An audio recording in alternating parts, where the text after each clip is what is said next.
월급을 받은 지 5일 만에 통장이 바닥나는 것, 그리고 한 달 내내 돈이 부족해서 또다시 카드를 긁는 악순환. 정말 답답하지 않나요? 우리는 비슷한 월급을 받는데 왜 어떤 사람의 통장은 자꾸만 불어나고 어떤 사람의 통장은 자꾸만 비는 걸까요? 그 비결이 따로 있다면 어떨까요? 실제로 매달 이런 현상을 반복하는 분들이 얼마나 많을까요? 카드 명세서를 받고 한숨을 쉬는 순간 내가 이렇게까지 썼나라고 깜짝 놀라는 경험, 남은 지출 내역을 보면서 이게 뭐 하는 돈이지? 라고 의아해하는 그런 경험 말입니다. 가장 충격적인 건 명세서를 아무리 봐도 어디에 이렇게 많은 돈을 썼는지 기억조차 나지 않는다는 거예요. 당신도 혹시 이런 느낌을 받은 적 있나요? 그렇다면 정말 중요한 질문을 한 가지 해볼 필요가 있습니다. 정말로 당신이 부자가 될 수 없는 걸까요? 아니면 다른 방법을 몰라서 그런 걸까요?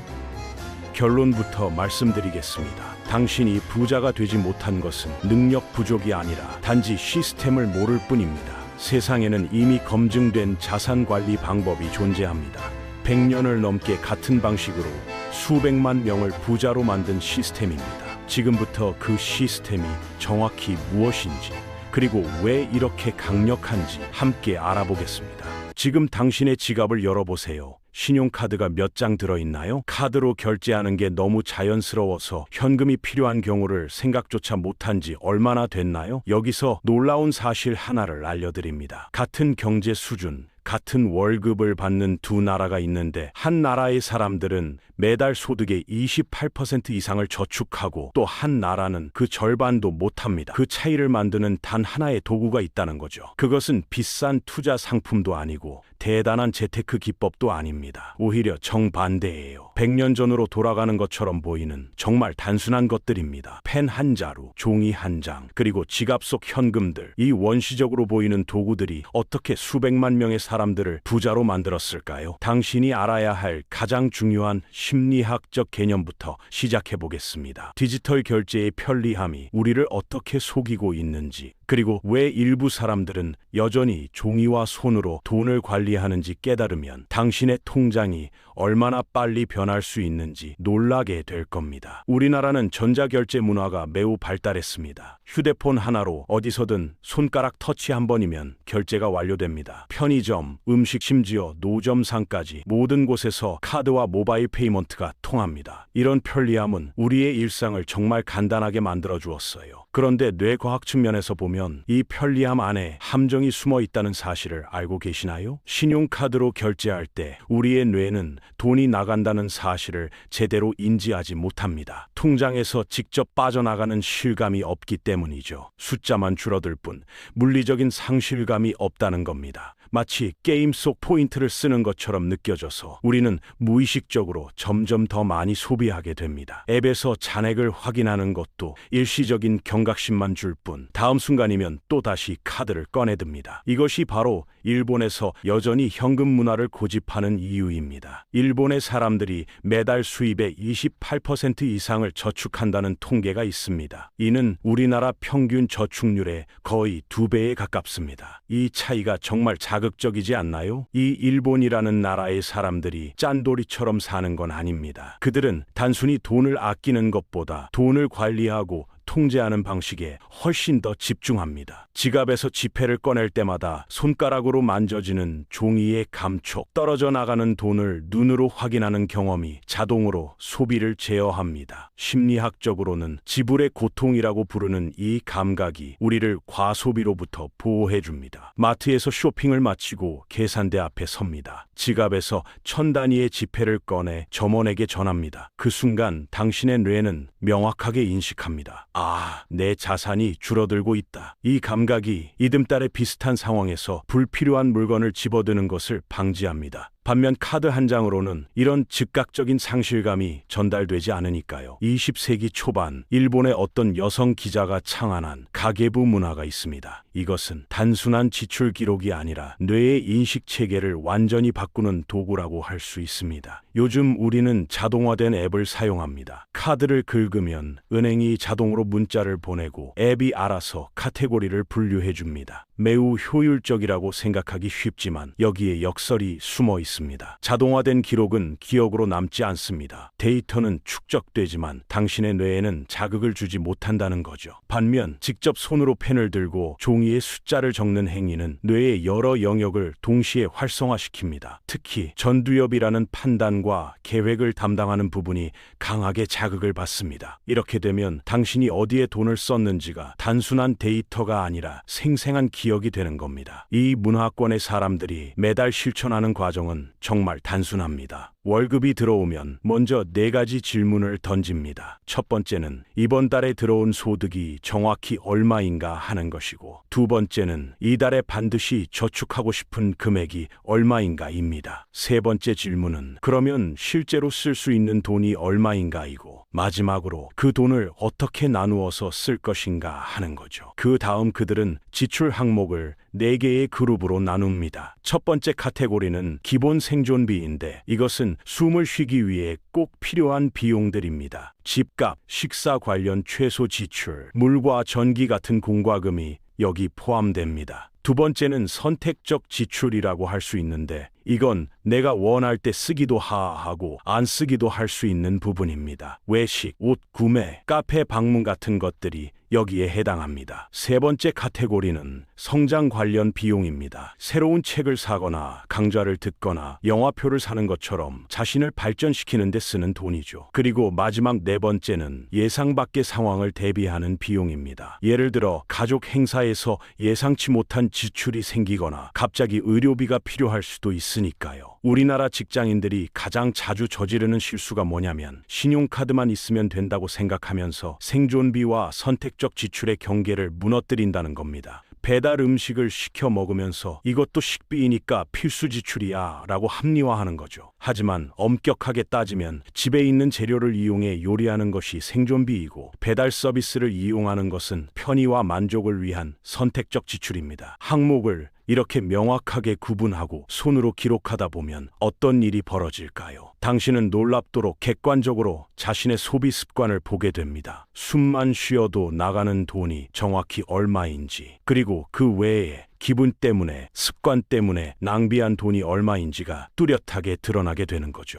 이것이 바로 손으로 쓰는 행위가 가져오는 시각화의 힘입니다. 그런데 기록하는 것만으로는 부족합니다. 진짜 중요한 것은 그 이후의 행동입니다. 일본 사람들이 부자가 되는 방식에는 특별한 원리가 숨어 있는데, 그것은 바로 지속적인 작은 개선을 추구하는 정신입니다. 이를 작은 것을 소중히 여기는 철학이라고 부를 수 있습니다. 거창한 계획을 세우는 대신 매일의 아주 작은 낭비를 줄여나가는 방식이죠. 예를 들어 퇴근길에 들르던 편의점을 한번 지나쳐보기, 또는 주중에 한두 끼를 미리 준비한 도시락으로 때우기 같은 식입니다. 우리나라 사람들은 그 정도 아껴서 뭐 하냐며 웃어넘길지도 모릅니다. 하지만 이들의 철학은 다릅니다. 작은 돈을 소홀히 여기는 사람은 큰 돈도 결국 놓친다고 믿는 거죠. 작은 것 하나가 모여서 큰 산을 이룬다는 비유는 단순한 속담이 아니라 이들이 실제로 삶 속에서 실천하고 있는 원칙입니다. 한 달에 3만 원을 아낀다고 해도 10년이 지나면 360만 원이 됩니다. 30년이면 1080만 원이죠. 이런 식으로 축적된 자산은 당신의 인생을 완전히 바꿀 수 있는 수준이 되는 겁니다. 이 일본의 문화 속에는 또 다른 강력한 신념이 있는데, 그것은 낭비에 대한 거의 종교적인 죄책감입니다. 물건이든 음식이든 시간이든 그리고 돈이든 쓸데없이 버려지는 것을 극도로 싫어합니다. 이런 마음가짐이 어떤 영향을 미칠까요? 쇼핑을 할 때 반드시 한 번 더 생각합니다. 이미 집에 있는 물건으로는 이 목적을 달성할 수 없을까 하고요. 신용카드라면 그런 고민의 시간을 완전히 건너뛸 수 있습니다. 하지만 지갑에서 현금을 꺼내야 할 상황에 처하면 그 짧은 찰나의 순간에 그런 생각들이 떠오릅니다. 이것이 충동 구매를 자연스럽게 억제하는 메커니즘이 되는 거죠. 이제 일본 가정의 경제 구조를 살펴봅시다. 매우 흥미로운 시스템이 작동하고 있습니다. 전통적으로 한 사람이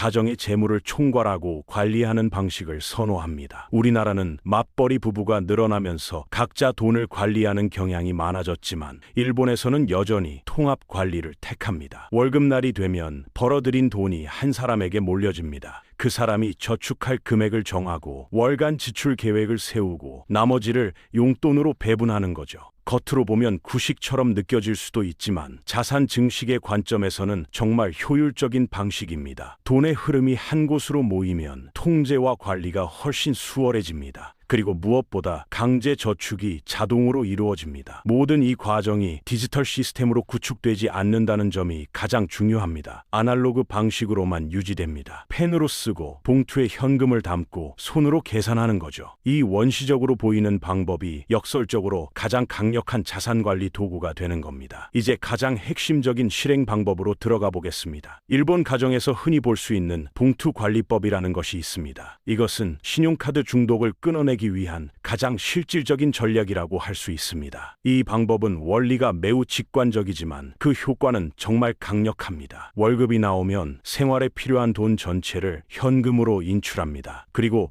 여러 개의 봉투를 미리 준비합니다. 각 봉투에는 용도별로 라벨을 붙입니다. 식료품비 봉투, 교통비 봉투, 생필품비 봉투, 여가비 봉투, 이런 식으로요. 각 봉투에 미리 정한 금액을 나누어 넣는 거죠. 이 시스템이 끔찍하리만큼 효과적인 이유가 뭘까요? 신용카드를 쓸 때는 한도라는 개념이 추상적입니다. 앱을 켜서 잔액을 확인하기 전까지는 마치 무한정 쓸 수 있을 것 같은 착각에 빠집니다. 하지만 현금 봉투 앞에서는 그런 착각이 불가능합니다. 월초에 두툼하던 식료품 봉투가 15일 만에 얇아지는 것을 눈으로 보고 손으로 만져봅니다. 봉투가 점점 얇아질 때마다 당신의 뇌는 본능적인 경고 신호를 받습니다. 이 속도라면 달 말쯤엔 밥을 못 먹지 않을까? 이 건강한 불안감이 자연스럽게 소비욕을 제어합니다. 배달 앱을 켜려던 손가락이 멈춥니다. 불필요한 물건을 장바구니에 담으려던 마음이 물러섭니다. 이것이 바로 심리학이 경제학과 만나는 지점입니다. 여기에 절대 깨뜨릴 수 없는 규칙이 하나 있습니다. 만약 식료품 봉투에 돈이 모두 떨어졌다면 그것으로 끝입니다. 다른 봉투에서 돈을 옮기거나 비상금에 손을 대는 것은 금지된 거죠. 대신 냉장고에 남아있는 재료들을 꺼내 창의적으로 식사를 준비해야 합니다. 이전에 먹던 인스턴트 식품은 못 먹을 수도 있습니다.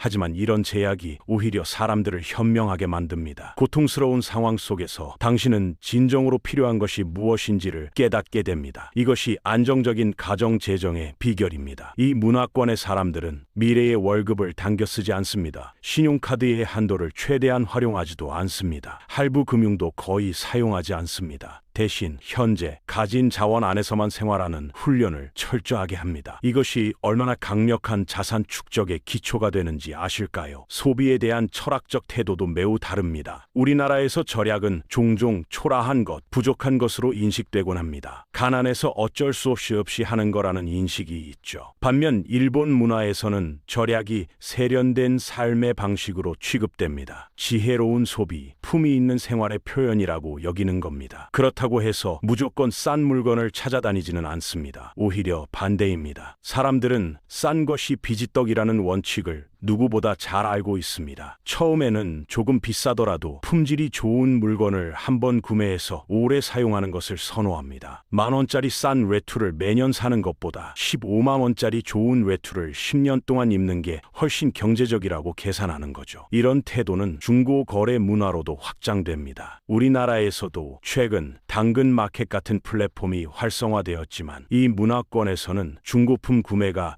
이미 일상화된 지 오래입니다. 명품 온라인 중고 마켓에서 거의 새 것과 다름없는 의류나 가전제품을 절반 값에 사는 것은 부끄러운 일이 아니라 똑똑한 소비의 증거입니다. 남의 시선보다는 실질적인 이득을 챙기는 실용주의. 이것이 바로 적은 월급으로도 풍요롭게 사는 비결입니다. 물질 소유보다는 경험과 추억에 돈을 더 씁니다. 명품 가방을 사서 남에게 자랑하는 것보다 봄날 공원에서 벚꽃을 보며 여유로운 시간을 보내는 것에서 더 큰 만족을 얻습니다. 그 한순간을 온전히 즐기는 마음가짐, 돈으로 살 수 없는 경험의 가치를 아는 마음이 자연스럽게 물질적 욕심을 줄여줍니다. 결과적으로 지출이 줄어드는 거죠. 불필요한 물건을 사지 않으면 당신의 통장은 자동으로 채워집니다. 미니멀리즘이 유행하는 이유가 정확히 이거거든요. 방을 비우는 것이 목표가 아니라 쓸데없는 소비 욕망을 비워냄으로써 통장을 채우는 재테크 방법이 되는 겁니다. 많은 직장인들이 유행을 따르지 않는 심플한 출근복을 정해놓고 착용합니다. 매일 아침 뭘 입을지 고민하는 에너지와 시간을 아낄 수 있으니까요. 이게 사소해 보이지만 생활비가 불어나는 것을 막는 견고한 방어막이 됩니다. 소득이 늘어났을 때 어떻게 행동하는지도 중요합니다. 보통 사람들은 소득이 늘어나면 지출도 함께 늘립니다. 월급이 100만 원 올랐으니 이제 매달 더 쓸 수 있다고 생각하는 거죠. 하지만 이 문화권의 부자들은 다릅니다. 소득이 늘어났을 때도 기본적인 생활 수준을 유지합니다. 좋은 차를 사거나 비싼 옷을 입어서 부유함을 드러내려 하지 않습니다. 그런 것을 천박하게 여깁니다. 대신 눈에 띄지 않게 자산을 쌓아갑니다. 통장의 잔액, 투자 포트폴리오, 부동산 자산 같은 보이지 않는 자산을 늘려가는데 집중합니다. 조용하지만 확실한 부자가 되는 것을 추구하는 거죠. 지금 당신이 해야 할 일은 무엇일까요? 지갑을 열어보세요. 신용카드, 포인트카드, 멤버십 카드로 가득 찬 지갑이 보이나요? 이제부터 단 한 주간만이라도 그 카드들을 모두 집에 두고 현금만 들고 다니며 생활해보는 겁니다. 처음에는 불편할 거고 계산이 귀찮을 거고 행동하기가 싫을 수도 있습니다. 하지만 그 불편함 자체가 사실 긍정적인 신호라는 걸 알아야 합니다. 당신의 뇌가 돈의 무게를 다시 배우고 있다는 증거거든요. 아주 작은 습관 하나가 1년 뒤, 10년 뒤 당신의 통장을 완전히 다르게 만들 수 있습니다. 2026년을 맞이하면서 남들에게 보이는 부자가 아니라 스스로에게 떳떳한 진짜 부자가 되는 것이 우리의 목표입니다. 오늘 이야기를 정리해보면 이렇습니다. 현금과 손으로 쓰는 기록은 당신의 뇌를 바꾸고 작은 낭비를 줄이는 습관이 모여 큰 자산을 만들며 소비에 대한 철학적 태도가 당신의 인생을 완전히 바꾼다는 것입니다. 이 영상이 도움이 되셨다면 구독과 좋아요 부탁드립니다. 시청해주셔서 감사합니다.